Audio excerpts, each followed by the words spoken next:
balik lagi sama aku. Kasih tahu dong siapa aku? Yap, bener banget, Mbak JT. Nah, sekarang aku tuh ada program baru loh buat kalian semua. Apaan coba? Yap, D.I.Y. Hah? D.I.Y? Iya bener banget, D.I.Y. Nah, sekarang ini aku mau bikin proyektor untuk smartphone. Penasaran kan kayak gimana caranya? Kayak gini nih.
Udah jadi, tapi susah banget.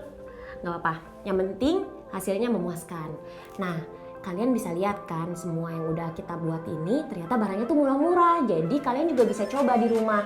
Nah, selain itu nih geng, aku juga mau tanya nih sama kalian. Buat nanti video selanjutnya DIY, menurut kalian aku bikin apa ya? Tulis di kolom komentar bawah ya.